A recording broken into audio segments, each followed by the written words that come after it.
We're living a time in the history of our civilization, in the history of this world, and the experts will tell us it's a time unlike any other in 5,000 years of human history.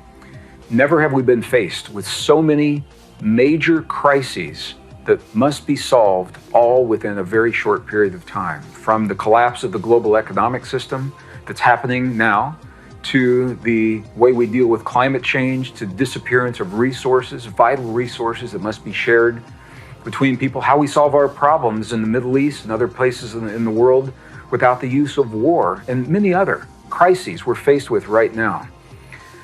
The way that we solve our problems as individuals, as communities, between nations, it's really not that much different. We tend to solve every problem in our lives through the lens that we determine describes our relationship with the world. We all have a way of looking at the world. And when we look through the lens of our experience to the world, that determines how we solve our problems. Here's why this is important. If you live in the modern world, much of our lens comes from the science of the last 150 years. New discoveries now are showing where the science of the last 150 years, in some cases, is incorrect. In some cases, the science is wrong. If we cannot incorporate the new discoveries into the way we think of ourselves and see the world, then how can we solve these problems that we're looking at today? So people ask me, Greg, the world is changing. What does it mean for our jobs? What does it mean for our careers? What's it mean for the way we deal with our families? And where do we put our passion? And how do we deal with this new world that's emerging? This is my answer to them. The false assumptions of science have led us to believe that we're separate from ourselves, powerless over our bodies. We're separate from one another. We're separate from the world around us. That civilization is linear. It's happened one time, and we're the pinnacle and most sophisticated civilization that's ever been here. And that violent competition is the way to solve our problems. Those are the old ideas, the false assumptions. Our own science is now telling us every one of those is incorrect. The new science is showing us that we are deeply connected to our own bodies. We're deeply connected to one another. We're deeply connected with the earth. That civilization is cyclic. And if we have the wisdom to recognize the cycles in the past, we can learn from that and apply what our ancestors learned to our world today. And here may be the most important of all. The best science of our time is showing us that nature is not based upon Darwin's idea of survival of the strongest. It is based upon a model that biologists call cooperation and mutual aid. Competition happens, and we've all seen it, but it happens in response to special conditions, special circumstances. It's not the rule of nature. Okay, here's why this is important. If we can embrace the new discoveries, the best science of today that tells us we're connected to ourselves, we're connected to one another, we're connected to the earth, and that we live in a world of cooperation, that changes the way we've been taught to think of ourselves in the world. So, when we ask ourselves, what do I do?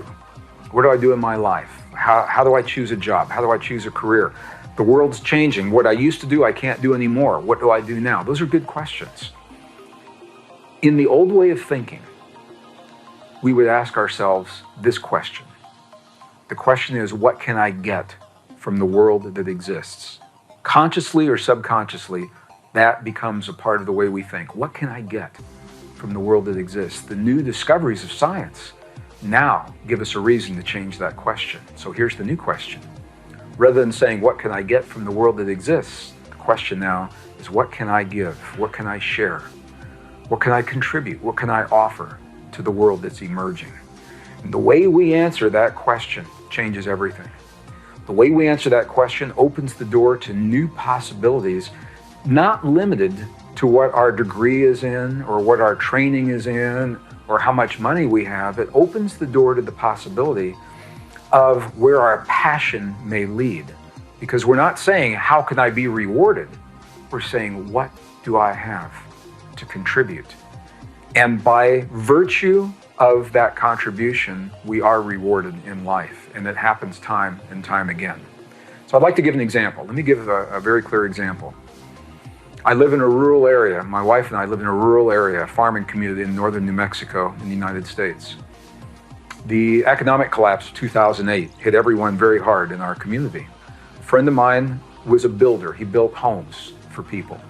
In 2008 was the first year there were no permits, 0 permits for new homes in northern New Mexico. He said, what am I going to do? He said, I am a builder. He says, I work with my hands, I build homes, I build good homes. He said, people don't need homes now. So he asked himself the question, what can I share with the world that's emerging? What do people need? He said, you know, people don't need homes right now because they already have them. He said that people need to learn to grow their own food. People were learning they couldn't grow food. The winters were bad. The food was priced high. He said, I'm going to take the skills that I learned to build homes and build greenhouses, all kinds of greenhouses. He said, I'm going to build some that are small that people can put in their kitchen on their counter. I'm going to build bigger ones that you can piece together as modules. You can have as many as you want. I'm going to build them so that people can use them 12 months out of the year. They're enclosed, no matter how hot or how cold it is.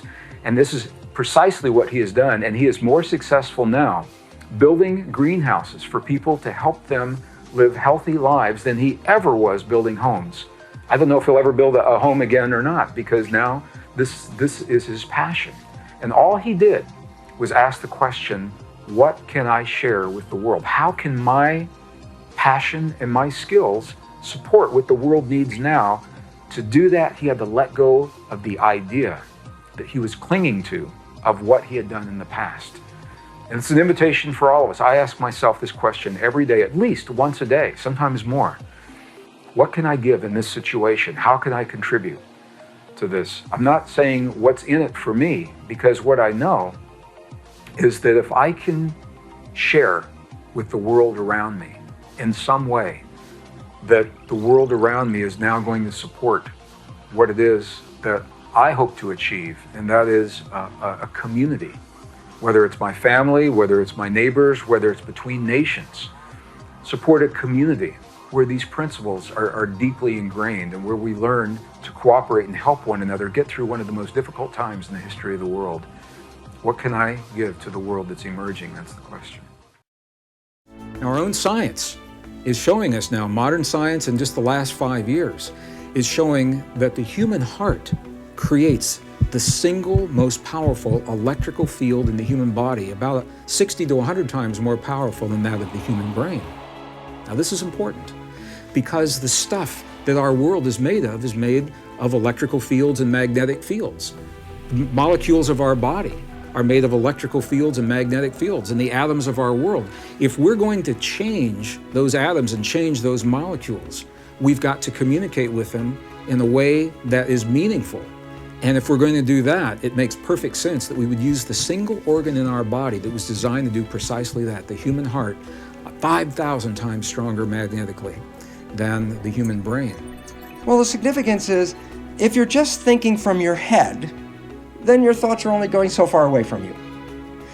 But if you think and make coherence with your heart, then the information pattern from your neurological processing gets carried by the wave of the heart and amplifies it and blasts it out. So anything that you're working with combining your mind with your heart takes a message and puts it out into the world big time, big time. Big time.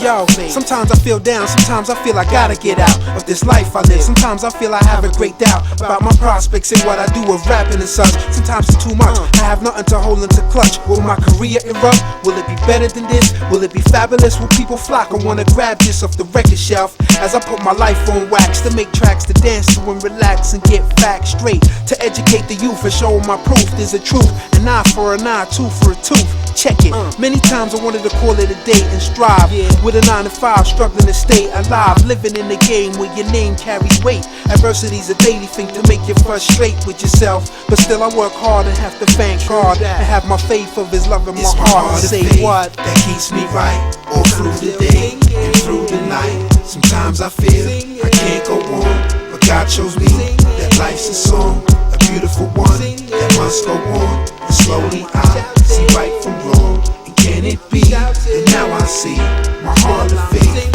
is within me?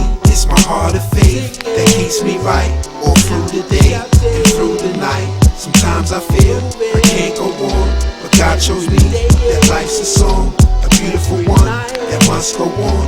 And slowly I see right from wrong. And can it be that now I see my heart of faith is within me? Yo, I got cats wanting to rob my back for fame, but many people in the industry still don't know my name or what I do, or in fact that I exist. That's why I don't stress you in your guest list. Just pay your cash and go. Maybe I'll see you at the show, and that's only if I'm in the mood to go. Yo, check it, cause now I'm feeling like I've had enough. Times are tough, the industry is calling my bluff. It's a hard life, I feel it when I'm hearing you say, can we change that and reign all over in the UK? Good question, but I don't have the answer to that.